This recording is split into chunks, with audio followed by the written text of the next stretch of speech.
قضائے عمری بھی ایک نماز ہے کہ رمضان المبارک کا آخری جمعہ اس دن لوگ 20 رکعتیں پڑھتے ہیں، 17 رکعتیں فرضوں کی بنتی ہیں، 5 نمازوں کی اور 3 وتر پڑھ لیتے ہیں، اور اس سے سمجھتے ہیں کہ پوری عمر میں جتنی نمازیں چھوٹی ہیں نا وہ اس سے بس وہ ان کی تلافی ہو جاتی ہے، قضائے عمری کہتے ہیں، اس کے ثواب بھی بیان کرتے ہیں۔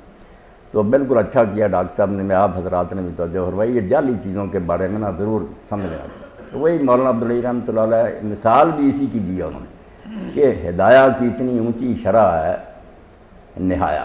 انہوں نے یہ روایت لکھی اور کہا کہ اس طرح پڑھو، کہتے ہیں دیکھیں صاحب نہایا سے کوئی پوچھے کہ دنیا جہان کا ذخیرہ حدیث کا کنگالو کہیں ہے یہ قضائے عمری؟ کہاں سے نکالیے؟ نام و نشان تک نہیں، جعلی کریے، بالکل بناوٹی بات ہے۔ ایک نماز بھی اس طرح نہیں سر سے اتر سکتی، جتنی چھوٹی ہیں یا وہ پڑھیں۔ اور ایک بات میری آپ سن لیں، یہ تکلف کی ضرورت نہیں، جب سے آدمی نے توبہ کیا نا اس کو ہدایت ہوگی، اس کو پچھلی نمازیں پڑھنے کی ضرورت نہیں۔ جیسے کافر مسلم ہوتا نا، نہیں پڑھی کوئی بات نہیں، اللہ اتنا سخت گیر نہیں اور نہ بے رحم ہے کہ وہ کہے کہ پچھلی پڑھو۔